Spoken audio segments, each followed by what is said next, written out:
Hello मेरे प्यारे students, I hope so कि आप लोग सब बढ़िया होंगे। तो आज के क्लास में हम लोग करने वाले हैं एक्सरसाइज 1.4 में क्वेश्चन नंबर 3 को सॉल्व करना, राइट। यानी इससे पिछले क्लास में हम लोगों ने क्वेश्चन नंबर 3 को सॉल्व किया था, मतलब क्वेश्चन नंबर 2 का जितना भी क्वेश्चंस था उसको हम लोगों ने सॉल्व किया था 1 2 3 4 5 6 7 8 9। तो उन सारे क्वेश्चंस में आपको थोड़ा भी कंफ्यूजन हो तो मेक श्योर कि आप वो वाला इससे पहले जो लेक्चर आता है उसको आप जाकर जरूर देखना, ताकि वो सारा डाउट आपका क्लियर हो जाए। आज की क्लास में स्टार्ट करेंगे हम लोग श्रीधर आचार्य फॉर्मूला को यूज करके प्रॉब्लम सम्स को सॉल्व करना। यानी एक्सरसाइज 1.3 में जो हमने सॉल्व किया था ना क्वेश्चन, जहां पे हमें क्या दिया हुआ था, सेंटेंस दिया हुआ था और उसको हमें क्वाड्रेटिक इक्वेशन में कन्वर्ट करना था एंड देन उसको हमें सॉल्व करना था, राइट। तो उस समय हम लोग फैक्टराइजेशन मेथड यूज कर रहे थे। अभी जो हम लोग यूज करेंगे that is Sridhar Acharya formula. Start करते हैं। सबसे पहला क्वेश्चन ये है कि आपका यहां लिखा है 3.1 में कि Sathi has drawn a right angled triangle whose length of the hypotenuse is 6 centimetre more than the twice of the shortest side. If the length of the third side is 2 centimeter less than the length of the hypotenuse, then by calculating, let us write the lengths of three sides of the angled triangle drawn by साथी, right. अच्छा, by the way, इससे पहले कि मैं इस question को अच्छे से यहाँ पे डायग्राम के थ्रू रिप्रेजेंट करूँगा और आपको समझाऊँ, आप लोग जो है वो इन वीडियोस को अपने दोस्तों पे शेयर नहीं कर रहे हैं, राइट। यानी कि जो आपके स्कूल में फ्रेंड है, जिन्हें आप जानते हो कि वो क्लास 10th में पढ़ रहे हैं, उनको ये वीडियोस आप शेयर नहीं कर रहे हैं। अब हो क्या रहा है, इसे देखो, आप पढ़ रहे हो, आपको बेनिफिट हो रहा है, बट और भी लोग हैं जिनको बेनिफिट हो सकता है इन वीडियोस से, और वो तभी पॉसिबल हो पाएगा जब इन वीडियोस को आप उन लोगों तक पहुंचाओगे, राइट। ऑटोमेटिक तो उनके पास पहुंचेगा नहीं। तो आप ये छोटा सा रिस्पॉन्सिबिलिटी लें, और जो भी दोस्त आपके हैं जो क्लास 10th में हैं, अगर आपको ये वीडियोस हेल्पफुल लग रहा है तो मेक श्योर आप उनको भी शेयर करें, राइट। शेयर करने में आपको कुछ भी एक्स्ट्रा एफर्ट नहीं लगेगा। तो यही बोलना था मुझे। स्टार्ट करते हैं। तो एग्जैक्ट इस क्वेश्चन में बोल क्या रहा है, इस क्वेश्चन को अच्छे से समझने के लिए ना हमें एक राइट एंगल ट्राइंगल लेना होगा। क्या लेना होगा? राइट एंगल ट्राइंगल लेना होगा। तो मैं यहाँ पे एक राइट एंगल ट्राइंगल जो है ना वो ड्रॉ कर देता हूँ, ठीक है। तो यहाँ पे मैंने राइट एंगल ट्राइंगल ड्रॉ कर दिया और कुछ इस तरीके का हमारा यहाँ पे राइट एंगल ट्राइंगल बन गया। अब इस क्वेश्चन में एग्जैक्टली क्या बोल रहा है, उन सारे चीज़ों को हम लोग इस राइट एंगल ट्राइंगल में क्या करेंगे, रिप्रेजेंट करेंगे, ठीक है। तो रिप्रेजेंट करते हैं। देखो, ऊपर में लिखा है कि Sathi has drawn a right angle triangle whose length of the hypotenuse is 6 centimetre more than the twice of the shortest side. तो ये जो आपका राइट एंगल ट्राइंगल, इसमें हमारे पास 3 साइड है, राइट। सबसे बड़ा साइड आपका हाइपोटेन्यूस होगा और बाकी जो 2 साइड है वो हाइपोटेन्यूस से छोटा होगा, बट उन दोनों साइड में से या तो दोनों साइड बराबर होगा या एक छोटा या एक बड़ा होगा। तो यहाँ पे क्या बोल रहा है, जो शॉर्टेस्ट साइड है उससे 6 सेंटीमीटर ज़्यादा बड़ा है, उसका ट्वाइस से 6 सेंटीमीटर ज़्यादा बड़ा है कौन? हाइपोटेन्यूस, ठीक है। और एट द एंड हमें क्या बोल रहा है, एट द एंड हमें ये बोल रहा है कि let us right the lengths of 3 sides of the right angled triangle. यानी कि हमें इस ट्राइंगल का तीनों साइड का लेंथ हमें बताना है। बीच में एक और कंडीशन दे रखा है कि इफ, यहाँ पे देखिए कंडीशन है कि यहाँ पे क्या है कि if the length of the third side is 2 centimetre less than the length of the hypotenuse, then by calculating. अब यहाँ पे देखो, एक जो हमारा यहाँ पे साइड है वो डिपेंडेंट है किसके ऊपर? शॉर्टेस्ट साइड के ऊपर। और जो हमारा दूसरा साइड है वो किसके ऊपर डिपेंडेंट है? हाइपोटेन्यूस के ऊपर। और हाइपोटेन्यूस किसके ऊपर डिपेंडेंट है? शॉर्टेस्ट साइड के ऊपर। मतलब मिला जुला के कहीं ना कहीं अगर एक चीज हमें पता चल जाए and that is the shortest side of this triangle, तो उससे हम लोग बाकी का 2 साइड पता लगा लेंगे। तो क्योंकि हमें एक चीज पता लगाना है और वो चीज क्या है? वो चीज है हमारा शॉर्टेस्ट साइड। और शॉर्टेस्ट साइड को पता लगाने के लिए हमें क्या करना होगा? जस्ट हम लोगों का शॉर्टेस्ट साइड जो है ना उसको x मान लेते हैं। तो हम लोग यहाँ पे क्या लिखेंगे कि लेट द शॉर्टेस्ट साइड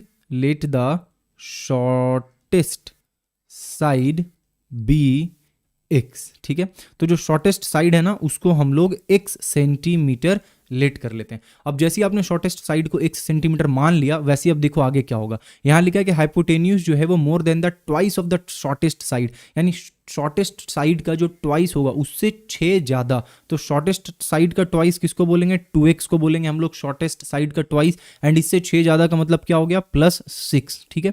तो ये क्या हो गया हमारा? ये हो गया हमारा हाइपोटेन्यूज। इसके बाद क्या बोला है कि if the length of the third side, यानी ये 2 साइड तो हमने पता कर लिया, one of them is x and जो दूसरा है वो क्या है? 2x + 6। बट थर्ड साइड हमें पता नहीं है। थर्ड साइड के बारे में बोला ये गया है कि थर्ड साइड जो है वो आपका 2 सेंटीमीटर कम है हाइपोटेन्यूज से। तो हाइपोटेन्यूज क्या है? 2x + 6। अगर इससे 2 सेंटीमीटर कम कर दे तो क्या हो जाएगा? 2x + 4 हो जाएगा ऑब्वियसली। तो हम लोग यहाँ पे क्या लिखेंगे? 2x + 4। ठीक है। तो अब हमें क्या हो गया, अब हमें तीनों साइड मिल गया। किसका तीनों साइड मिल गया? हमें ट्राइंगल का तीनों साइड मिल गया। अब ये तीनों साइड हमें अभी वेरिएबल में मिला हुआ है, लेकिन हमें क्या चाहिए होगा, हमें एक कांस्टेंट न्यूमेरिकल वैल्यू चाहिए होगा। अब ये कैसे लाएंगे? तो यहाँ पे हम लोगों को ना कुछ इन तीनों में कुछ रिलेशन बिल्ड करना होगा। ये तीनों जो आपको दिख रहा है ना, इन तीनों में कुछ रिलेशन बिल्ड करके एक इक्वेशन फ्रेम करना होगा। तो यहाँ पे दिमाग ये लगाना है कि because this triangle is a right angle triangle, that means के पाइथागोरस थ्योरम जो हमने पढ़ा था, that theorem is applicable here. तो इसका मतलब क्या हो गया कि हम लोग यहाँ पे क्या लिखेंगे कि applying Pythagoras theorem, applying Pythagoras theorem. तो अगर हम लोग यहाँ पे पाइथागोरस थ्योरम को अप्लाई करते हैं तो क्या होगा हमारा? पाइथागोरस थ्योरम को अप्लाई करने से ये होगा कि जो हमारा यहाँ पे हाइपोटेन्यूस है, तो हाइपोटेन्यूस क्या है हमारा? 2x प्लस 6 है, राइट। उसका जो स्क्वायर होगा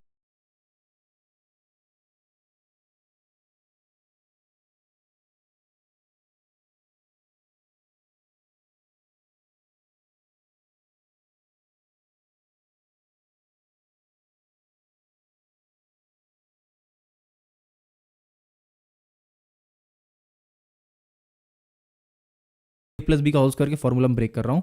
6 का हो जाएगा आपका 36 एंड देन आपका 2ab यानी कि 2 2 4 6 4 6 4 24 यानी कि 24x यहाँ पे हमारा हो जाएगा। नेक्स्ट क्या हो जाएगा? ये वाला, ये भी आपका हो जाएगा 4x स्क्वायर, ठीक है। एंड ये आपका 4 4 जा 16 हो जाएगा, प्लस 4 2 जा 8 8 2 जा 16, तो हमारा क्या हो जाएगा? 16x हो जाएगा। एंड देन ये आपका एक्स स्क्वायर इसी तरीके से रह जाएगा। तो हमने क्या किया? जस्ट हमने इसको सिंप्लीफाई कर दिया और यहाँ पे हमने इसको फॉर्मूला में ब्रेक कर लिया, ठीक है। फर्दर इसको जब हम लोग सॉल्व करेंगे तो क्या आएगा? 4x square plus 36 plus 24x है, राइट। तो 4x आपका लेफ्ट हैंड में भी है, 4x आपका राइट हैंड में भी है, दोनों 4x कट गया, तो 4x यानी x का मामला खत्म हो गया। अब जिधर एक्स स्क्वायर है ना, सारे टर्म्स को उधर लेकर चलते हैं। तो यहाँ पे 24x प्लस में है, उधर जाएगा तो माइनस 24x हो जाएगा, ओके। वहाँ पे ऑलरेडी आपका प्लस 16x अवेलेबल है, तो हम लोग मतलब प्रेजेंट है, उसको वहीं पे रहने देते हैं। यहाँ पे 36 प्लस में है, उधर जाएगा तो माइनस 36 हो जाएगा। यहाँ पे ऑलरेडी प्लस 16 अवेलेबल है, इज इक्वल्स टू क्या हो गया? 0। अब एक यहाँ पे हम लोग क्या करते हैं, एक नया स्लाइड यहाँ पे लेते हैं और आगे का प्रोसेस हम लोग प्रोसीड करते हैं। तो x square minus 24x plus 16x, तो माइनस 24x और प्लस 16x माइनस 8x हो जाएगा। तो हम लोग यहाँ पे क्या लिखेंगे? हम लोग यहाँ पे लिखेंगे हमारा एक्स स्क्वायर क्या है? एक्स स्क्वायर और माइनस 8x, तो 8x माइनस 8x हमने लिख दिया। एंड देन हमारे पास क्या है? माइनस 36 प्लस 16, तो प्लस 16 6 वहाँ से हट गया 3 यानी कि माइनस 20 बचेगा। तो माइनस 20 इज इक्वल्स टू क्या हो गया हमारे पास? 0, ठीक है। यहाँ तक आपको समझ में आया? अब ये जो आप स्पेसिफिक चीज़ देख रहे हो, this is standard form of quadratic equation. अब हमें क्या करना होगा? अब हमें standard form of quadratic equation मिल गया है, तो हमें क्या करना होगा? सबका कोइफिशिएंट लिख देना है। तो a इज इक्वल्स टू क्या है हमारे पास? 1 है, b इज इक्वल्स टू क्या है हमारे पास? -8 है, and c is equals to क्या है हमारे पास? -20 है। लिख दिया हमने सबको। अब आगे क्या करेंगे? आगे हम लोग यहाँ पे सीधाचार्य फॉर्मूला जो है उसका इस्तेमाल करेंगे, और उसमें हमें क्या बताया गया है कि -b plus minus root under b square minus 4ac, ये आपका फॉर्मूला है, डिवाइडेड बाई क्या है हमारे पास? 2a, ठीक है। अब x इज इक्वल्स टू हमारे पास क्या आ गया? माइनस बी और -8 का मतलब क्या हो गया? माइनस इंटू -8 हो जाएगा आपका +8, प्लस माइनस इसको ऐसे ही रहने देते हैं। यहाँ पे बी स्क्वायर का मतलब हो गया आपका -8 का स्क्वायर, एंड देन -4 इंटू ए सी। ए हमारे पास कितना है? 1 है, तो 1 लिख देते हैं, और सी कितना है हमारे पास? -20, तो -20 लिख देते हैं, ठीक है। डिवाइडेड बाई हमारे पास क्या हो जाएगा? 2a यानी कि 2 इंटू 1। नेक्स्ट हम लोग इसको फर्दर सॉल्व करेंगे। तो हमारे पास क्या आएगा? 8 प्लस माइनस रूट अंडर 8 8 जा 64 हो गया, और यहाँ पे माइनस प्लस हो जाएगा, माइनस माइनस प्लस हो जाएगा, एंड ये हो जाएगा आपका 80। डिवाइडेड बाई क्या बच गया हमारे पास? 2 बच गया। नेक्स्ट स्टेप में हम लोग जाएंगे, और यहाँ पे हमारे पास 8 इसी तरीके से रह जाएगा, प्लस माइनस रूट अंडर क्या हो जाएगा? 64 प्लस 80 कितना होता है? तो 8 6 14 यानी कि 144 डिवाइडेड बाई 2। इसका मतलब ये होगा कि x इज इक्वल्स टू आपका +8 प्लस -12 डिवाइडेड बाई 2, ठीक है। ये आपका यहाँ पे आ रहा है। अब further x is equals to आपका क्या होगा? तो आइदर और वाला केस यहाँ पे हो जाएगा कि either x is equals to हमारा 8 प्लस 12 डिवाइडेड बाई 2 हो जाएगा, जिसका मतलब ये होगा कि 12 8 हो गया 20 हो गया 10, और दूसरा कंडीशन जो हमारे पास होगा that will be x is equals to 8 minus 12 by 2, जिससे हमारा रिजल्ट आएगा x इज इक्वल्स टू -2। तो अब हमारे पास x का 2 वैल्यू आ गया, x का वैल्यू 10 आ गया, x का वैल्यू -2 आ गया। x हमने क्या माना था, शॉर्टेस्ट साइड हमने x माना था, राइट। हमने शॉर्टेस्ट साइड को s माना था, शॉर्टेस्ट साइड को x माना था। तो अब यहाँ पे आप ये सोचो कि क्या कोई ट्राइंगल का साइड का लेंथ माइनस में हो सकता है, नहीं हो सकता है, राइट। तो हम लोग क्या लिखेंगे कि as the side of a triangle can not be negative, so neglecting -2 we get x is equals to 10। ये स्टेटमेंट लिखने के बाद आपको बोलना है therefore shortest side is equals to क्या हो गया हमारा 10 सेंटीमीटर। अब जैसे ही शॉर्टेस्ट साइड आपका 10 सेंटीमीटर हो गया तो वैसे ही आपका जो हाइपोटेन्यूस है वो कितना हो जाएगा। तो यहाँ पे देख लेते हैं हाइपोटेन्यूस कितना है। हाइपोटेन्यूस है हमारा 2x + 6। 2x + 6 का मतलब 2 × 10 यानी 20 + 6 यानी कि 26। तो ये हो गया हमारा 26 सेंटीमीटर। एंड जो हमारे पास थर्ड साइड है, जो हमारे पास थर्ड साइड है, उस थर्ड साइड के बारे में हमें क्या बताया गया, उस थर्ड साइड के बारे में हमें ये बताया गया कि थर्ड साइड हमारा जो है वो बेसिकली आपका 2x + 4 है, राइट। यानी कि हाइपोटेन्यूस से 2 कम है, तो हाइपोटेन्यूस से 2 कम यानी कि 24 सेंटीमीटर। और इस तरीके से आपने क्या निकाला, आपने शॉर्टेस्ट साइड भी निकाल लिया, आपने हाइपोटेन्यूस भी निकाल लिया, आपने थर्ड साइड भी निकाल लिया। तो आई होप कि आपको समझ में आया किस तरीके से क्वेश्चन को आपको सॉल्व करना है। और ये क्वेश्चन आपका राइट एंगल ट्रायंगल से रिलेटेड था, जहां पे हमने एक अपना कॉन्सेप्ट यहाँ पे यूज किया एक इक्वेशन को फ्रेम करने के लिए, जो था पाइथागोरस थ्योरम का यूज करना। ओके, नाउ बढ़ते हैं नेक्स्ट क्वेश्चन की तरफ। और नेक्स्ट क्वेश्चन हमारा क्या है, नेक्स्ट क्वेश्चन आपका क्वेश्चन नंबर 3.2 है कि if a 2 digit positive number is multiplied by its unit digit then the product is 189 and if the 10th digit is twice of the unit digit then let us calculate the unit digit. तो हम लोग यहाँ पे क्या करेंगे, हम लोग यहाँ पे बोलेंगे, क्योंकि यूनिट डिजिट हमसे पूछा है तो हम बोलेंगे let the unit digit, let the unit digit be x. हमने यूनिट डिजिट को क्या बोल दिया कि हमारा x होगा। अब अगर आप अच्छे से रिलेशन देखें तो 10 और 10th प्लेस और यूनिट प्लेस यानी कि 1st डिजिट और 10th डिजिट के बीच का एक रिलेशन दिया हुआ, और वो रिलेशन क्या है कि if the 10th digit is twice of the unit digit, यानी कि अगर यूनिट डिजिट x है तो 10th डिजिट आपका 2x होगा। ये हमें ऑलरेडी दे रखा है, ठीक है। अब आपको ये पता करना है कि नंबर एक्चुअल में क्या है। तो मैंने आप लोगों को पहले भी सिखाया है कि नंबर एक्चुअल में होता क्या है, जो 10th प्लेस पे है ना उसको आप मल्टीप्लाई कर दो किससे, 10 से, उसके बाद प्लस करो, और जो 1st प्लेस पे है ना उसको आप मल्टीप्लाई करो 1 से, तो आपको नंबर मिल जाएगा। नंबर क्या मिल गया आपको, 20x + x, दैट मीन्स के जो नंबर है वो कितना है आपका 21x है। आपको क्या मिला, नंबर मिला। अब क्या बोल रहा है, if a 2 digit positive number is multiplied by its unit digit. तो अब जब आप इसको मल्टीप्लाई करोगे इट्स यूनिट डिजिट से, मल्टीप्लाइड बाई यूनिट डिजिट, तो जब आप इसको यूनिट डिजिट से मल्टीप्लाई करोगे तो यूनिट डिजिट से मल्टीप्लाई करने से क्या मिलेगा, 21x इंटू यूनिट डिजिट क्या है x, यानी कि 21x² मिलेगा। ये हो गया यूनिट डिजिट। तो बोल क्या रहा है कि अगर आप उसके यूनिट डिजिट से मल्टीप्लाई कर रहे हो ना तो प्रोडक्ट क्या है निकलेगा, 189 निकलेगा। इसका मतलब ये हो गया कि अकॉर्डिंग टू क्वेश्चन हमें बोल रहा है कि 21x² जो है वो आपका बराबर है 189 का। दैट्स ऑल, यही हमें क्वेश्चन में बोल रहा है। अब क्या करेंगे, सिंपली इसको सॉल्व करेंगे तो क्या निकलेगा हमारा, x² इज इक्वल्स टू हमारा हो जाएगा 189 डिवाइडेड बाई 21, दैट मीन्स के x² is equals to 9, right. And then x is equals to हमारा क्या हो जाएगा, प्लस माइनस, जल्दी बताओ 3। अब क्योंकि हमें क्वेश्चन में ऑलरेडी दे रखा है कि फॉर 2 डिजिट पॉजिटिव नंबर, क्योंकि ऑलरेडी क्वेश्चन में दिया हुआ है positive number, therefore unit digit हमारा क्या हो जाएगा, यूनिट डिजिट जो है वो हमारा हो जाएगा, यूनिट डिजिट विल बी +3, ठीक है ना। क्यों, क्योंकि हमें ऑलरेडी क्वेश्चन में दे रखा है कि जो 2 डिजिट नंबर है ना दैट इज पॉजिटिव नंबर। अगर हमें नेगेटिव नंबर बोलता तब यहाँ पे हम लोग -3 लेते, बट नेगेटिव नंबर नहीं है हमारा, पॉजिटिव नंबर है, राइट। तो पॉजिटिव नंबर है तो फिर हमें 3 लेना पड़ेगा।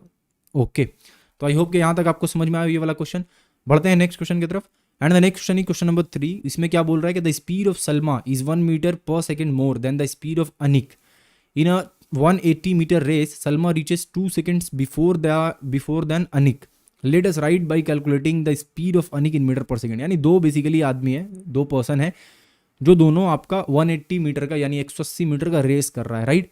एक पर्सन जो है उसका स्पीड दूसरे पर्सन से 1 मीटर पर सेकेंड ज़्यादा है, ठीक है। तो जब एट द एंड दोनों रेस ट्रैक पे अपना रेस कंप्लीट कर रहा है ना, तो दोनों का टाइम डिफरेंस 2 सेकंड है, यानी एक आदमी 2 सेकंड पहले कंप्लीट कर ले रहा है। क्यों, क्योंकि उसका स्पीड जो है वो 1 मीटर पर सेकंड ज़्यादा है। तो अब इस चीज़ को क्या करेंगे, इस चीज़ को हम लोग पूरा इक्वेशन में फ्रेम करेंगे। तो हमें क्वेश्चन में बोला है कि let us write by calculating the speed of Anik. तो हम लोग क्या बोलेंगे, स्पीड ऑफ अनिक जो है, स्पीड ऑफ अनिक पूछा गया क्वेश्चन में, मैं बोलूँगा speed of Anik is equals to आपका x मीटर पर सेकेंड है, और इसको हमने कर लिया लेट, ठीक है।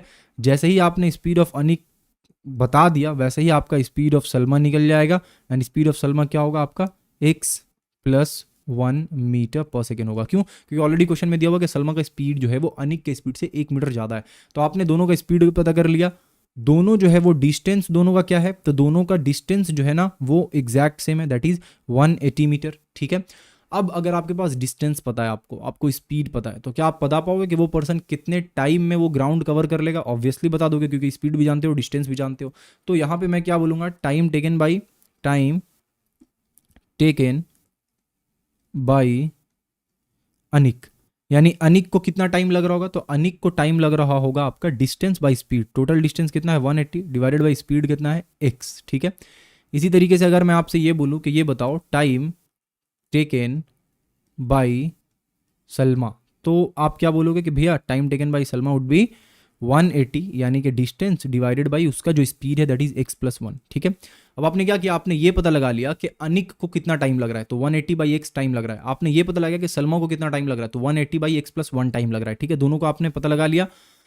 अब अकॉर्डिंग टू क्वेश्चन अगर आप देखो तो सलमा 2 सेकेंड पहले पहुंच जा रही अनिक से 2 सेकंड पहले सलमा पहुंच रही है। इसका मतलब दोनों का टाइम डिफरेंस क्या है, तो मैं अगर बोलूं कि अनिक का जो टाइम डिफरेंस है, यहां पे मैं लिख देता हूं अकॉर्डिंग टू क्वेश्चन अगर आप देखो तो अनिक जो है वो जितना टाइम ले रहा है और सलमा जो टाइम ले रही है, दोनों का डिफरेंस कितना है, दोनों का डिफरेंस आपका है 2 सेकंड। ठीक है, यहां तक समझ आया। ज़्यादा टाइम कौन ले रहा है, अनिक, तो इसीलिए हमने अनिक के टाइम से सलमा के टाइम को माइनस कर दिया। अब क्या करना है, अब यहाँ से तो आपको आगे का प्रोसेस पता है, सिंपली इसका आप एलसीएम लो, नीचे में क्या आ जाएगा x² + x आ जाएगा, ऊपर में क्या आ जाएगा आपका 180 x आ जाएगा, माइनस यहाँ पे आ जाएगा 180x, एंड देन आपका आ जाएगा -180। करेक्ट? बिल्कुल नहीं नहीं नहीं नहीं, नहीं। 1 सेकेंड, इसको यहाँ पे इरेज करते हैं। यहाँ पे आ जाएगा आपका ये वाला चीज़, यानी कि जो आपको राइट यानी माइनस के बाद 180 डिवाइडेड बाई x+1 दिख रहा है, वो जाकर इधर आपका मल्टीप्लाई हो जाएगा, तो क्या हो जाएगा 180x + 180 हो जाएगा, और ये आपका क्या बच जाएगा, ये बच जाएगा -180x। ठीक है, ओके। इज इक्वल्स टू क्या हो गया, 2 हो गया। यहाँ से हम लोग क्या करते हैं, एक न्यू स्लाइड लेते हैं, यहाँ से न्यू स्लाइड लेता हूँ मैं, और आगे का चीज़ यहाँ पे करता हूँ। तो क्या लिखा हुआ था यहाँ पे 180x और -180x कट जाएगा, बच जाएगा सिर्फ 180, और उधर क्या बच जाएगा, यहाँ पे बच गया सिर्फ और सिर्फ 180, और इधर आपका क्या हो गया, क्रॉस मल्टीप्लाई करूंगा तो 2x² + x बच जाएगा, तो 2x² + 2x बच जाएगा। ठीक है, अगर मैं दोनों साइड से 2 कॉमन ले लूँ तो क्या बच जाएगा, 90 = x² + x बच जाएगा। एंड अगर मैं 90 को उधर भेज दूं और सारे के सारे टर्म को एक तरफ ले आऊं तो क्या बच जाएगा हमारा, -90 = 0। यहाँ तक समझ में आ रहा है? बिल्कुल। अब आगे का प्रोसेस करते हैं। आगे क्या होगा हमारा, आगे वही हम लोग A B C तीनों का वैल्यूज़ को यहाँ पे लिख देंगे। तो हम लोग यहाँ पे क्या करेंगे, एक पेन लेंगे और यहाँ पे लिखेंगे कि A, वाह ये पेन कुछ ज़्यादा ही ठीक हो गया, इसको छोटा कर लेते हैं। तो यहाँ पे लिखेंगे कि A = आपका 1 है, B = आपका 1 है, एंड C = आपका -90 है। ठीक है, यहाँ तक क्लियर है? बिल्कुल। अब क्या करेंगे, यूजिंग श्रीधा आचार्याज फॉर्मूला। ठीक है, तो श्रीधाचार्य फॉर्मूला में क्या बताता है कि x = जो होता है ना भाई, वो हमारा होता है -b + √b² - 4ac, ये होता है। अब इसको आप डिवाइड कर दो 2a से। ठीक है, तो हम लोग क्या करेंगे, वैल्यूज़ को फटाफट से पुट कर लेते हैं। b यहाँ पे क्या है, b हमारे पास 1 है, तो -1 + √b² - 4ac है, राइट। तो b² - 4ac का मतलब क्या हो गया, b² की जगह पे 1 का स्क्वायर हो गया, और -4ac का मतलब क्या हो गया हमारा, -4 और -90 हो गया, प्लस 9 × 36 यानी कि 360, डिवाइडेड बाई हमारे पास क्या हो गया, 2a हो गया। ठीक है, अब हम लोग इस कॉलम को यहाँ पे एक ड्रॉ करते हैं और इधर आते हैं। यहाँ लिखेंगे x = -1 + √361 डिवाइडेड बाई आपका क्या हो गया, 2। ठीक है, अब ये जो 361 है ये किसका आपका रूट है वो पता कर लेता हूँ। तो 361 जो है वो 19 का स्क्वायर है। ठीक है, तो मैं क्या लिखूंगा, x = -1 + -19 डिवाइडेड बाई 2। ठीक है, अब क्या होगा, आइदर और वाला केस होगा, तो आइदर हमारे साथ ये हो सकता है कि x = -1 - 20 डिवाइडेड बाई 2। ठीक है, -20 नहीं, सॉरी, -1 - 19 डिवाइडेड बाई 2। इस केस में हमारे पास x = -10 आ जाएगा। वहीं पे अगर मैं दूसरा केस लूँ और वाला केस, तो हमारे पास क्या आएगा, x is equals to -1 plus 19, और इस केस में हमारे पास डिवाइडेड बाई 2 आया, तो x इज इक्वल्स टू कितना हो गया, 18, सॉरी 9 टू 18, तो हमारे पास 9 आ गया। ठीक है, तो हमने x पता कर लिया। x हमारा क्या था, x हमारा था स्पीड ऑफ अनिक। ठीक है ना, अनिक का स्पीड हमें पता करना था, जिसको हमने x माना था, x का वैल्यू हमने पता कर लिया। दैट मीन्स के अनिक का स्पीड होगा 9 मीटर पर सेकेंड। भाई आप -10 क्यों नहीं ले रहे हो, तो भाई स्पीड का बात कर रहा है, स्पीड जो है वो नेगेटिव यहाँ पे हम लोग नेग्लेक्ट करना होगा, राइट। वो जब दौड़ रहा है तो ऑब्वियसली किसी ना किसी स्पीड से दौड़ रहा होगा। ठीक है, जब वो किसी स्पीड से दौड़ रहा है तो वो नेगेटिव तो नहीं होगा, पॉजिटिव होगा। तो इसीलिए हमें यहाँ पे अनिक के स्पीड को क्या करना होगा, 9 मीटर पर सेकेंड मानना पड़ेगा। ठीक है, करेक्ट है यहाँ तक, बिल्कुल। बढ़ते हैं अगले क्वेश्चन की तरफ। नेक्स्ट क्वेश्चन में हमसे क्या बोल रहा है, नेक्स्ट क्वेश्चन में हमसे बोल रहा है, एकदम ध्यान से देखना इस क्वेश्चन को, कि there is a square park in our locality, the area of a rectangular park is 78 square metre, less than the twice of the area of that square shaped park whose length is 5 metre. सबसे पहली बात यहाँ पे ये समझिए कि दो अलग अलग यहाँ पे फिगर्स के बारे में बात हो रहा है, एक स्क्वायर के बारे में बात हो रहा है, एक रेक्टेंगल के बारे में बात हो रहा है। ठीक है, ओके। तो क्या बोल रहा है कि the twice of the area of the square park length of 5 centimetre more than the length of the side of the park and the breadth is 3 metre less than the length of the side of the park, let us write by calculating the length of the side of the square shaped park. तो square shaped का जो park है उसका हमें length पूछा है। इसके लिए सबसे पहले अगर मैं अच्छे से आपको ये विजुअलाइज करवाना चाहूँ तो हमें दो चीज़ चाहिए होगा। क्या क्या चीज़, एक हमें चाहिए होगा स्क्वायर, तो मैं एक ले लेता हूँ यहाँ पे स्क्वायर, ये रहा हमारा छोटा सा स्क्वायर। ठीक है, डन।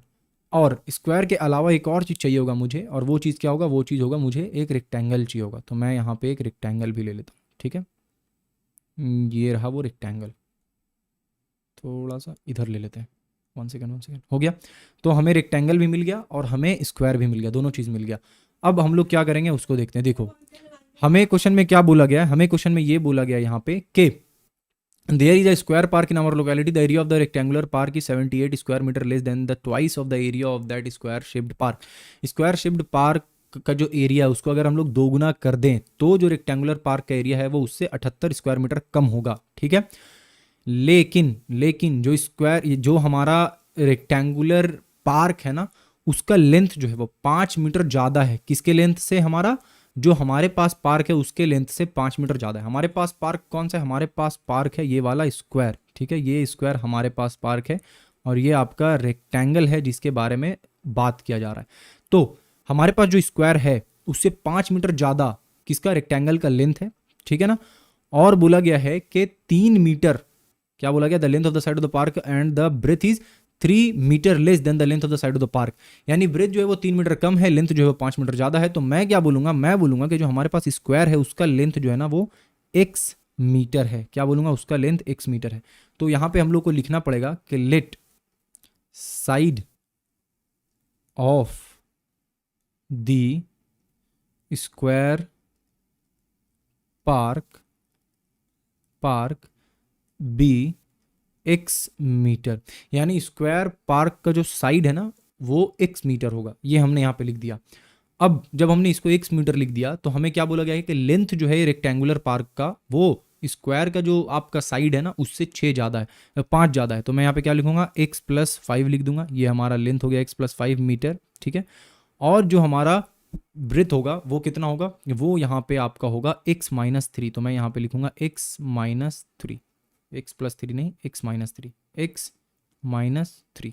ठीक है, समझ आया क्वेश्चन में क्या बोला जा रहा था। क्वेश्चन में सिंपली यही बोला गया, एक स्क्वायर है, एक रेक्टेंगुलर पार्क है।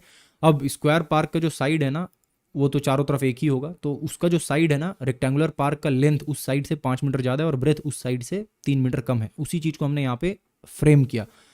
अब आगे क्या बोला, आगे ये बोल रहा था कि जो हमारा स्क्वायर है उसका जो एरिया है उसका दोगुना अगर करते हैं तो आपका जो रेक्टेंगुलर पार्क का एरिया है ना वो उसके कंपैरिजन में 78 स्क्वायर मीटर क्या हो जाएगा, हमारा कम हो जाएगा। कहने का मतलब देखो, अगर मैं रेक्टेंगल का एरिया निकालूं तो आपका रेक्टेंगल का एरिया कितना आएगा, रेक्टेंगल का एरिया आएगा x + 5 यानी कि लेंथ इंटू ब्रेथ यानी कि x - 3। यहाँ तक समझ आया। वहीं पे मैं अगर स्क्वायर का एरिया निकालूं तो वो कितना आएगा, आपका x² आएगा। ऑब्वियसली x² आएगा, यानी कि x × x क्या होगा, x² आएगा।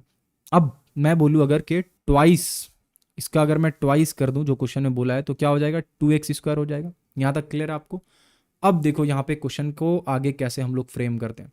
एक न्यू स्लाइड लेता हूँ और यहाँ पे मैं आपको फ्रेम करके दिखाता हूँ। देखो, अकॉर्डिंग टू क्वेश्चन के अकॉर्डिंग हमें क्या बोला गया है कि जो आपने ट्वाइस ऑफ स्क्वायर का एरिया किया था वो जो है ना, वो जो है आपका जो रेक्टेंगुलर एरिया है उससे ज़्यादा है। उससे क्या है, ज़्यादा है। देखो x-3 इससे ज़्यादा है। कितना ज़्यादा है भाई, तो इससे आपका ज़्यादा है 78 स्क्वायर मीटर। 78 स्क्वायर मीटर, ठीक है। तो दो तरीके से इसको देख सकते हैं कि अगर हम लोगों का स्क्वायर का जो एरिया है उसका ट्वाइस कर दें, ठीक है, तो फिर रेक्टेंगल का जो एरिया है वो कितना कम हो जाएगा, 78 मीटर कम, 78 स्क्वायर मीटर कम हो जाएगा। तो वही चीज़ को यहाँ पे मैं जस्ट फ्रेम किया हूँ, दोनों के एरिया को माइनस किया हूँ, ठीक है ना। एक का मैंने स्क्वायर वाले एरिया को मैंने ट्वाइस कर दिया क्योंकि क्वेश्चन में वही बोल रहा था, उसको मैंने माइनस कर दिया रेक्टेंगुलर वाले एरिया से और हमारा रिजल्ट आएगा 78। ये ऑलरेडी क्वेश्चन में दिया हुआ है।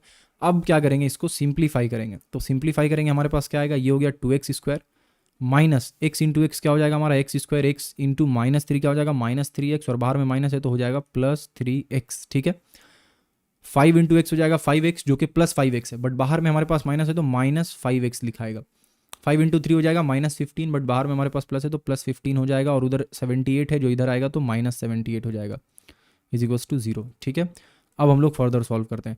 2x² माइनस x² हमारा क्या आएगा, x² आएगा, +3x माइनस 5x क्या आ जाएगा हमारा, -2x आ जाएगा, +15 माइनस 78, +15 माइनस 78, +15 माइनस 78 हमारा क्या आ जाएगा, 63। तो -63 आएगा, हम लोग यहाँ पे -63 लिख देते हैं, = 0। यहाँ तक ठीक है, ओके। क्या हम लोग इसको फर्दर सिंप्लीफाई कर सकते हैं? नो भैया, हम लोग इसको फर्दर सिंप्लीफाई नहीं कर सकते हैं। देन आगे क्या करना होगा, देन आगे हमें सबका कोएफिशिएंट लिखना है। तो a = 1 है, b = -2 है, एंड c = आपका -63 है, ठीक है। अब हम लोग क्या करेंगे, हम लोग यहाँ पे लिखेंगे कि यूजिंग श्रीधाचार्य फॉर्मूला, यूजिंग श्रीधाचार्यास फॉर्मूला, ठीक है। अब जब आप श्रीधाचार्य फॉर्मूला यूज़ करोगे तो क्या पता चलेगा आपको कि x = हमारा -b plus minus √b² -4ac होगा, डिवाइडेड बाई क्या हो जाएगा, डिवाइडेड बाई 2a होगा। यहाँ तक समझ आ रहा है? बिल्कुल। अब आगे हम लोग बढ़ते हैं। आगे हमारा क्या हो जाएगा, ये जो x है ये इधर ही रह जाएगा, और ये -b की जगह पे हमारा क्या आ जाएगा, 2 आ जाएगा। ये प्लस माइनस रहेगा, रूट अंडर क्या हो जाएगा, b² -4, इसी का मतलब क्या हो गया, 2 का स्क्वायर यानी कि 4 हो गया, और -4ac, a की जगह पे 1 है, c की जगह पे -63 है, तो ये हो जाएगा +63 × 4 कितना होता है भाई, तो 63 × 4 अगर मैं करूँगा तो कितना आ जाएगा हमारे पास, 63 × 4 यानी कि 252 आ रहा है, ठीक है। तो मैं यहाँ पे लिख देता हूँ 252, डिवाइडेड बाई कितना हो गया हमारे पास, डिवाइडेड बाई हो गया 2a यानी कि सिर्फ और सिर्फ 2। देन x = हमारे पास क्या आ गया, 2 प्लस माइनस, अब 4 प्लस 252 कितना हो गया, 256, यानी कि रूट अंडर 256 कितना होता है, 16 होता है, ठीक है। तो 2 + -16 डिवाइडेड बाई 2 ये हो गया। आगे क्या करेंगे, आगे आइदर और करेंगे, यानी कि आइदर x = आपका क्या होगा, x = आपका 2 -16 का मतलब हो गया -14/2, -14/2 का मतलब क्या हो गया, -7। और दूसरा केस जो है वो हमारे पास क्या हो सकता है, 2 + 16 यानी कि 16 और 2 कितना होता है, 18/2, यानी कि 18/2 के केस में हमारा आ जाएगा 9। तो आइदर -7 आएगा और 9 आएगा। अब देखना ये कि x एक्चुअल में था क्या, तो x हमारा स्क्वायर के साइड का लेंथ था। अब किसी भी चीज़ का लेंथ, यानी अगर ये पेन है तो ये पेन का लेंथ कितना होगा, 1 सेंटीमीटर, 2 सेंटीमीटर, कुछ भी ऐसा होगा ना, 3, 4, 5। अब इस पेन का लेंथ तो -1 सेंटीमीटर या -2 सेंटीमीटर नहीं होगा, यानी नेगेटिव में तो इसका लेंथ नहीं होगा। इसका मतलब जो हमारे पास आंसर आएगा दैट विल बी x = 9, यानी कि जो आपका स्क्वायर शेप्ड का जो पार्क है उसका जो साइड का लेंथ है दैट विल बी 9 क्या है हमारा, 9 मीटर, ठीक है। तो ये रहा आपका क्वेश्चन नंबर 3.4 का सॉल्यूशन। आई होप कि ये क्वेश्चन भी आपको अच्छे से समझ में आया होगा। क्वेश्चन नंबर 3.5 जो है उसमें क्या बोल रहा है कि in our village Proli Babu bought 350 chilies plant for planting in his rectangular land. When he put the plants in rows, he noticed that if he would put 24 plants more than the number of rows in each row, 10 plants would remain excess, let us write by calculating the number of rows. तो कोई भी एक specific person है जो 350 मिर्च आप जानते हो ना, हरा मिर्च जो आपके घर में होगा अभी फिलहाल, तो वो मिर्च का प्लांट लेकर आया है मार्केट से, ठीक है ना, 350 मिर्च का प्लांट लेकर आया। अब वो जो प्लांट है वो छोटा होगा, उसको बेसिकली वो क्या करेगा, अपने लैंड में उसको सॉ करेगा और उसके बाद वो बड़ा हो जाएगा, ठीक है। तो अल्टीमेट पर्पस क्या है कि मिर्च का खेती करना, ठीक है। तो अब यहाँ पे देखो, एक लैंड होगा, उस लैंड में ही ये चीज हो रहा होगा। तो वो जो 350 पीस चिली का प्लांट लेके आया है, वो कहीं ना कहीं एक ग्राउंड होगा, उस ग्राउंड में ही वो क्या कर रहा होगा, सारे को रोप रहा होगा, बीज बो रहा होगा सबका, ठीक है ना। तो यहाँ पे क्या बोला जा रहा है हम लोगों को कि मान लेते हैं वो कुछ रोज बनाया हो। रोज का मतलब क्या हो गया, आप समझ रहे हो, रोज और कॉलम आप जानते हो। कॉलम जैसे कि ये वाला चीज जो है वो क्या है, ये वाला चीज जो आप देख रहे हो इसको हम लोग कहते हैं कॉलम, ठीक है। अब इस कॉलम के अंदर एक प्लांट मैंने यहाँ रखा, एक यहाँ पे लगाया, फिर एक यहाँ लगाया, एक यहाँ लगाया, एक यहाँ लगाया, एक यहाँ लगाया, एक यहाँ लगाया, ठीक है। इसी तरीके से फिर एक और यहाँ पे कॉलम मान सकते हैं हम लोग, फिर यहाँ पे भी कुछ प्लांट इस तरीके से लगा है, ठीक है। तो ये वाला जो चीज़ है ना, इसको हम लोग रो कहते हैं, ठीक है। इसको क्या कहते हैं हम लोग, इसको हम लोग रोज कहते हैं, ठीक है, रो, ठीक है। तो अब यहाँ पे क्या हो रहा है, यहाँ पे क्वेश्चन में ये बोला जा रहा है कि ऑलरेडी उसने कुछ प्लांट्स को लगा दिया है, ठीक है, बट कंडीशन क्या दिया जा रहा है, कंडीशन ये दिया जा रहा है कि अगर वो हर एक रो में 24 प्लांट ज़्यादा लगा देता, ठीक है। यानी मान लेते हैं कि ये वाले रो में वो जितना प्लांट लगा रहा है, अगर उससे 24 प्लांट वो इसी रो में ज़्यादा लगा देता, तो फिर क्या होता, देखो, तब ये होता कि 10 प्लांट जो है वो क्या है, एक्सेस रहता। मतलब ये कहना चाह रहा है कि जितना नंबर ऑफ रोज हमने बनाया है इसमें, जितना नंबर ऑफ रोज हमने बनाया है, अगर एक रो में जितना नंबर ऑफ रोज हमने बनाया है, अगर एक रो में उससे 24 प्लांट ज्यादा एक ही रो में हमने डाल दिया। फॉर एन एग्जांपल, अगर हमने ऐसा करके इस तरीके से टोटल मान लेते हैं हम लोगों ने 10 रोज बनाया है, ठीक है ना।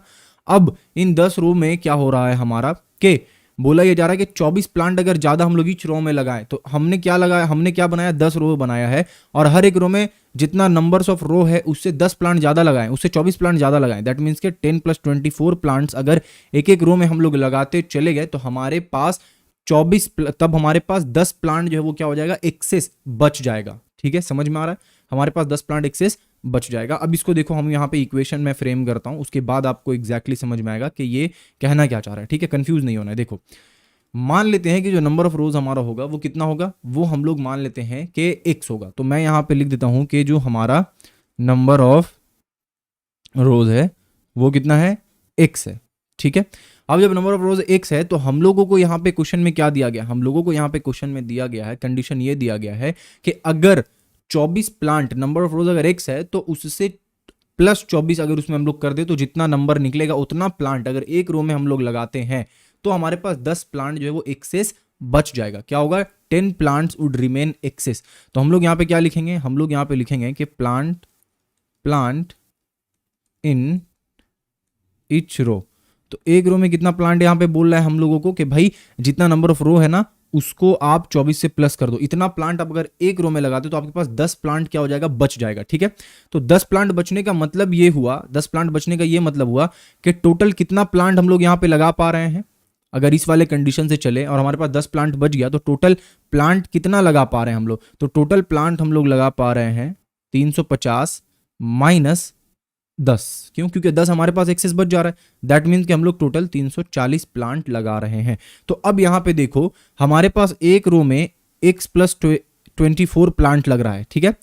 एक रो में x + 24 प्लांट लग रहा है, और हमारे पास टोटल कितना रोज है वैसे वैसे करके x है। तो अगर मैं नंबर ऑफ रो प्लस जो हमारे पास एक रो में प्लांट है उसको मल्टीप्लाई कर दूं, तो क्या हमें ये पता चलेगा कि टोटल कितना प्लांट है। फॉर एन एग्जांपल, अगर मैं यहाँ पे एक छोटा सा ऐसा बनाता हूं, ठीक है, ये मैंने एक छोटा सा लैंड बनाया है, ठीक है। अब मान लेते हैं कि इस लैंड में 1 2 3 4 रोज, ठीक है, और हर एक रो में क्या हो रहा है हमारा 10-10 प्लांट है, ठीक है। हर एक रो में मैं बोल दे रहा हूँ 10-10 प्लांट है। तो अगर मैं ये बोलूँ कि इस पूरे लैंड में टोटल कितना प्लांट है, तो आप क्या करोगे, आप जो नंबर ऑफ रोज है यानी कि यहाँ पे 4 है, उसको आप मल्टीप्लाई कर दोगे। एक रो में कितना प्लांट है, 10, तो आप 10 से मल्टीप्लाई कर दोगे तो आपको पता चलेगा अच्छा टोटल यहाँ पे 40 प्लांट है। समझ आ रहा है, सेम कॉन्सेप्ट हम लोग यहाँ पे अप्लाई करेंगे। यहाँ पे हमें क्या दिया हुआ है कि x नंबर ऑफ रोज है, ओके, एंड x प्लस 24 जो है वो एक रो में इतना प्लांट्स हम लोग लगा रहे हैं। तो अगर नंबर ऑफ रो और एज वेल एज हम लोगों का एक रो में कितना प्लांट है दोनों को मल्टीप्लाई किए तो हम लोगों को पता चल जाएगा ना कि टोटल कितना प्लांट उस लैंड पे बोया जा चुका है। तो टोटल कितना प्लांट बोया जा चुका है भाई, तो 340 प्लांट, क्योंकि 10 प्लांट हमारे पास एक्सेस में बच गया है। तो ये आपका बन गया इक्वेशन, ठीक है ना। इसको सिंप्लीफाई करोगे तो हम लोगों को क्या मिलेगा, इसको सिंप्लीफाई करने से हम लोगों को मिलेगा क्वाड्रेटिक इक्वेशन। सिंप्लीफाई करते हैं, इसको सिंप्लीफाई करेंगे तो this will become x square and then हमारा हो जाएगा 24x and then is equals to 340, ठीक है। आगे फर्दर सॉल्व करेंगे तो हमारे पास क्या आ जाएगा, एक्स स्क्वायर इधर ही रह जाएगा प्लस 24x भी यहीं पे रह जाएगा एंड जो 340 उधर है ना उसको इधर लेकर आते हैं तो माइनस 340 हो जाएगा। आपके पास सारा डेटा है और इसको सिंप्लीफाई कर सकते हैं क्या, नहीं कर सकते हैं। देन क्या करेंगे हम लोग यहाँ पे वैल्यूज लिख देंगे, ए का क्या वैल्यू है, बी का क्या वैल्यू है तो 24 है, सी का क्या वैल्यू है हमारे पास तो माइनस 340 है, ठीक है ना। ये तीनों वैल्यू हमने लिख दिया। अब क्या करेंगे, अब हम लोग सीरिदाचार्य फॉर्मूला को यूज करेंगे और सीरिदाचार्य फॉर्मूला को यूज करके हम लोग यहाँ पे x is equals to minus b यानी कि minus 24 plus minus root under b square minus 4ac, ठीक है। यहां तक समझ आया, बिल्कुल। डिवाइडेड बाई क्या करेंगे भाई, तो डिवाइडेड बाई हम लोग यहाँ पे कर देंगे 2a यानी कि सिर्फ 2 लिख देंगे। a का मतलब क्या हो गया, यहाँ पे 1 है, 1 भी लिख ही देता हूँ मैं, ठीक है। अब यहाँ पे एक नया स्लाइड लेते हैं और आगे का प्रोसेस यहाँ पे करते हैं। तो हमारे पास वैल्यू क्या आया, हमारे पास वैल्यू आया x is equals to minus 24 को माइनस 24 रहने देते हैं, प्लस माइनस को प्लस माइनस यहाँ पे अच्छे से लिख देते हैं, प्लस माइनस रूट अंडर क्या हो रहा है हमारा b square minus 4ac। B square minus 4ac का मतलब क्या हो गया, बी स्क्वायर का वैल्यू क्या हो गया, यानी 24 का हमें स्क्वायर करना है, राइट। तो 24 का स्क्वायर अगर हम लोग करेंगे तो 576 आएगा। मैं यहाँ पे 576 लिख देता हूँ। अंदर में अगर आप देखो तो क्या है, माइनस बाहर में है और अंदर में माइनस 340 है। तो माइनस बाहर में, अंदर में माइनस 340 है, माइनस माइनस पहले प्लस हो जाएगा एंड देन 344 से मल्टीप्लाई हो जाएगा। तो 344 से मल्टीप्लाई होगा तो 1360 देगा।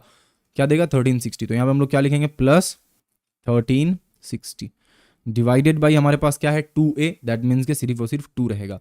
Now x is equals to क्या होगा हमारे पास minus 24 plus minus root under 576 है ना, 576 प्लस क्या करेंगे भाई, तो प्लस हम लोग 1360 करेंगे। क्या करेंगे 1360, तो 1936 आ रहा है। क्या आ रहा है 1936 एंड डिवाइडेड बाई 2 आ रहा है। देन फर्दर इसको सिंप्लीफाई करेंगे, ये रहा हमारा माइनस 24 एंड यहाँ पे प्लस माइनस रूट अंडर 1936 क्या होता है वो निकालेंगे। तो रूट अंडर 1936 जो है वो हमारा 44 होता है। तो हम लोग यहाँ पे 44 लिख देंगे, डिवाइडेड बाई 2a को जो 2 लिख देंगे। अब यहाँ पे क्या होगा, आपको पता है कि अब यहाँ पे इधर और वाला कंडीशन आएगा। तो इधर आपका x is equals to minus 24 plus 44 divided by 2 हो जाएगा, जिसका मतलब क्या हो गया हमारा कि भाई माइनस 22 और सॉरी माइनस 24 एंड प्लस 44 हो गया 20 डिवाइडेड बाई 2 हो गया आपका 10, ठीक है। और दूसरा कंडीशन क्या है हमारा, तो दूसरा कंडीशन हमारे पास है कि x is equals to minus 24 minus 44 divided by क्या हो जाएगा 2। तो माइनस 24 माइनस 44 एंड उसको डिवाइड कर देंगे अपन लोग 2 से, तो क्या आ जाएगा माइनस 34, ठीक है। अब हमें दो वैल्यू मिल गया x का, एक मिला है प्लस 10, एक मिला है minus 10। Now we have to decide कि हमें प्लस 10 लेना है या माइनस 34 लेना है। कैसे डिसाइड करेंगे, तो डिसाइड करने के लिए पहले देखते हैं क्वेश्चन में क्या है, x एक्चुअल में है क्या। तो x है number of rose.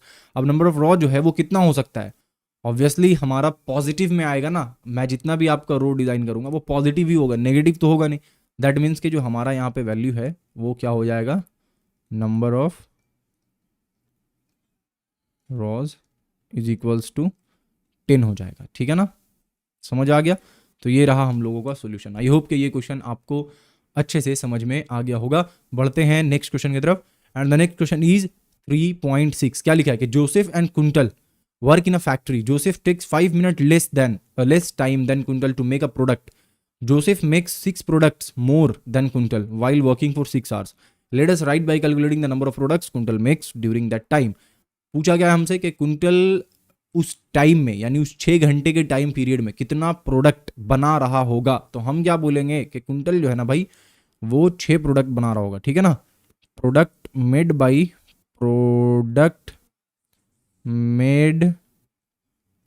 By Kuntal in 6 hours. तो 6 घंटे में हम बोल रहे हैं कि कुंटल जो है वो कितना प्रोडक्ट बना रहा है, एक्स प्रोडक्ट बना रहा है, और ये हमने कर लिया है लेट। ठीक है, क्योंकि क्वेश्चन में यही हमसे पूछा था। तो 6 घंटे में कुंटल कितना प्रोडक्ट बना रहा है ये हमें पता चल गया। तो हम लोग अब क्या करेंगे, क्वेश्चन को पढ़ेंगे और हम लोग यहाँ पे निकालेंगे कि product, P C D note कर रहा हूँ, प्रोडक्ट मेड बाई जोसेफ, यानी जोसेफ जो है वो कितना प्रोडक्ट बना रहा है इन 6 आवर्स, यानी 6 घंटे में जोसेफ कितना प्रोडक्ट बना रहा है ये हम लोग निकालते हैं। तो क्या निकलेगा हमारा, देखो x + 6 क्या लिखा है ऊपर में, देखो क्वेश्चन में लिखा है कि Joseph makes 6 products more than quintal while working for 6 hours. 6 घंटे के लिए अगर काम कर रहा है तो वो 6 प्रोडक्ट ज़्यादा बना रहा है। अब क्वेश्चन में जो डिफरेंस दिया हुआ है वो दिया हुआ है कि Joseph takes 5 minutes less time than Kuntal to make a product, यानी कि अगर एक प्रोडक्ट के बारे में बात करूं तो एक प्रोडक्ट अगर दोनों को बनाने में दे रहा हूं, मैंने 2 पेन लिया, दोनों के हाथ में दे दिया, बोला भाई बनाओ, तो जोसेफ जो है ना वो 5 मिनट पहले उसको बना देगा और कुंटल 5 मिनट बाद बना रहा होगा। ठीक है, यही दिया हुआ क्वेश्चन में। अब इसी के साथ कुछ ऐसा प्ले करना होगा ताकि हम लोग उसको इक्वेशन में फिट कर पाए। तो उसके लिए क्या करना होगा, हमें ये पता लगाना होगा कि एक प्रोडक्ट को बनाने में कुंटल को कितना टाइम लग रहा है और उसी एक प्रोडक्ट को बनाने में जोसेफ को कितना टाइम लग रहा है। तब हमें पता चल जाएगा कि दोनों को एक प्रोडक्ट बनाने में कितना टाइम लग रहा है, दोनों को माइनस करेंगे तो हमें = 5 मिनट्स मिल जाएगा। तो अब यहाँ पे मैं क्या कर रहा हूँ, ध्यान से देखना। ठीक है, ध्यान से देखना, यहाँ पे लिख रहा हूँ मैं कुंटल, क्या लिख रहा हूँ, कुंटल। अब ये जो कुंटल है वो क्या कर रहा है, वो ये कर रहा है कि यहाँ पे मैं लिख रहा हूँ कि कुंटल जो है आपका x प्रोडक्ट्स बना रहा है। कितना प्रोडक्ट्स बना रहा है, x प्रोडक्ट्स बना रहा है। कितने देर में बना रहा है, 6 घंटे में। तो अब यहाँ पे अगर आप क्वेश्चन को देखोगे तो क्वेश्चन में ना डिफरेंस जो है वो मिनट में दिया हुआ है, और अगर हम लोग यहाँ पे आवर्स में निकालेंगे कि एक प्रोडक्ट कितने घंटे में बना रहा है तो वो डिफरेंस हम लोग सेट नहीं कर पाएंगे। तो डिफरेंस सेट करने के लिए हम लोग इसको भी मिनट में कन्वर्ट करना होगा। तो 6 आवर्स को मिनट में कन्वर्ट करने के लिए 6 × 60 कर दो, बन जाएगा आपका 360। तो क्या हो गया, 360 मिनट। तो एक प्रोडक्ट को बनाने में 360 मिनट लग रहा है। इसका मतलब एक प्रोडक्ट को, इसका मतलब क्या हो गया कि एक प्रोडक्ट को बनाने में कितना टाइम लगेगा, बनाने में लगेगा 360 डिवाइडेड बाई x मिनट। यहाँ तक अग्री, बिल्कुल। अब हमने कुंटल का निकाल लिया, सेम तरीके से हम लोग क्या करेंगे, सेम तरीके से हम लोग जोसेफ का निकाल लेंगे।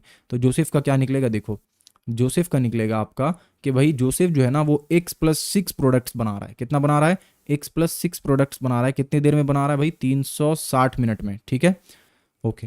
तो इसका मतलब ये हो गया कि एक प्रोडक्ट वो कितने देर में बनाएगा, तो वो एक प्रोडक्ट जो है वो बना देगा आपका 360 डिवाइडेड बाई x + 6, इतने मिनट में वो आपका एक प्रोडक्ट बनाएगा। अब एक प्रोडक्ट बनाने में जोसेफ को कितना टाइम लग रहा है, एक प्रोडक्ट बनाने में कुंडल को कितना टाइम लग रहा है, दोनों आपने निकाल लिया। अब आपको क्या करना है, अब आपको सिंपली यहाँ पे दोनों का डिफरेंस निकालना है। तो अकॉर्डिंग टू क्वेश्चन के हिसाब से अगर आप देखोगे तो क्वेश्चन में हमें क्या दिया हुआ है, क्वेश्चन में हमें ये दिया हुआ है कि x डिवाइडेड बाई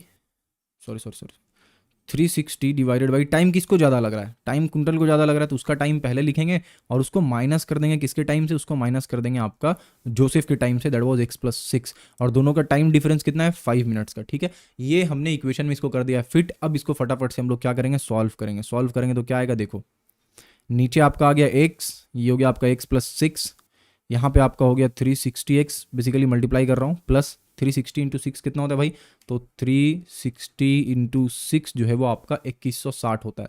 तो मैं यहाँ पे 2160 लिख देता हूँ, माइनस यहाँ पे 360x हो जाएगा। ठीक है, बिल्कुल, = क्या हो गया हमारे पास, 5 हो गया। अब क्या करेंगे, क्रॉस मल्टीप्लीकेशन। बट इससे पहले कि क्रॉस मल्टीप्लीकेशन करें, आप देखो दोनों साइड में 360x है, ऊपर में 360x प्लस में है, माइनस में है, कट जाएगा तो बचेगा सिर्फ 2160। ठीक है, और इधर क्या हो जाएगा, ये वाला जब आप सॉल्व करोगे तो आपको क्या मिलेगा, x² + 6x मिलेगा। तो यहाँ पे आएगा तो वो क्या हो जाएगा, 5x² + 30x हो जाएगा। ठीक है, एक बार वेरीफाई कर लेते हैं, x × x x² × 5 5x² x × 6 6x × 5 6 × 30 30x। ठीक है, मतलब सही जा रहा है। अब क्या करेंगे ना, सारे वैल्यूज़ को एक तरफ लेके आएंगे। बट इससे पहले कि मैं सारा वैल्यूज एक तरफ लाऊं ना, मैं क्या देख रहा हूँ कि दोनों साइड 5 कॉमन आ रहा है। मतलब अगर मैं 2160 को डिवाइड कर दूं 5 से तो मेरे पास 432 आ रहा है। तो मैं यहाँ पे 432 लिख देता हूँ, और यहाँ पे मैं 5x² की जगह पे x² लिख देता हूँ, यहाँ पे 30x² की जगह पे 6x लिख देता हूँ। क्या किया मैंने, दोनों साइड में 5 मुझे कॉमन दिख रहा था तो 5 को मैंने निकाल के दोनों साइड कट कर दिया। तो ये रहा हमारा जो टर्म है वो ये बच गया है। अब इसको क्या करेंगे, x² + 6x और जो न्यूमेरिकल वैल्यू है उसका साइड चेंज करेंगे तो वो नेगेटिव में हो जाएगा, इज इक्वल्स टू 0। हमारे पास क्या है, a इज इक्वल्स टू 1 है, b इज इक्वल्स टू 6 है and c is equals to कितना है, c इज इक्वल्स टू -432 है। ठीक है, अब क्या करेंगे इसको, अब हम लोग यहाँ पे सिंपली इसको सॉल्व करेंगे कैसे, श्रीधाचार्य फॉर्मूला में सबको फिट करेंगे तो क्या हो जाएगा, -b यानी कि -6 plus minus root under b square का मतलब क्या हो गया 6 का स्क्वायर माइनस 4ac, a की जगह पे 1, c की जगह पे -432। ठीक है, डिवाइडेड बाई क्या हो जाएगा हमारा, डिवाइडेड बाई 2 इंटू 1। ठीक है, नेक्स्ट फर्दर सॉल्व करेंगे तो क्या आएगा हमारा, -6 की जगह -6 रहेगा एंड 6 का स्क्वायर विल बिकम 36। ठीक है, और ये माइनस माइनस दोनों प्लस हो जाएगा और 4 इंटू 432 कितना होता है भाई, तो 4 इंटू 432 जो है वो आपका 1728 ये होता है। डिवाइडेड बाई क्या हो गया हमारा, डिवाइडेड बाई 2 हो गया। अब इसको क्या करेंगे, सिंप्लीफाई करेंगे, ऊपर में कितना आएगा -6 then plus minus root under क्या हो जाएगा हमारा, जो आपका 1728 आया उसको प्लस कर देना है।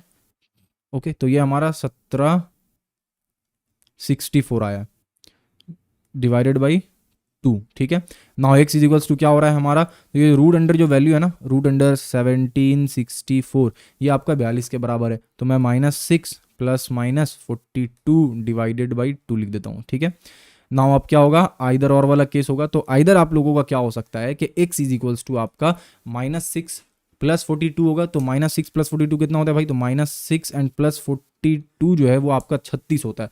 इसका मतलब क्या हो गया, 36 डिवाइडेड बाई 2 आ जाएगा, 36 डिवाइडेड बाई 2 मतलब कि आपका 18 आ रहा है। ठीक है, वहीं पर अगर हम लोग दूसरा केस देखें तो दूसरा केस में हम लोग क्या करेंगे, एक 6 को भी माइनस में ले रहे हैं, 42 को माइनस में ले रहे हैं, तो क्या हो जाएगा -48 आ जाएगा, तो -48 डिवाइडेड बाई 2 आपका क्या हो जाएगा, -48 डिवाइडेड बाई 2 आपका हो जाएगा -24। ठीक है, अब देखते हैं कि एक्चुअल में हम लोग किस चीज़ को x माने थे।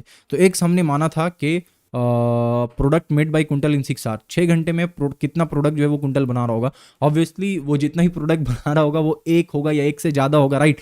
माइनस में तो वो प्रोडक्ट बना नहीं रहा होगा, तो इसका मतलब जो हमारे पास वैल्यू आएगा वो क्या आएगा, वो आपका आएगा 18। ठीक है, तो ये रहा आपका करेक्ट आंसर।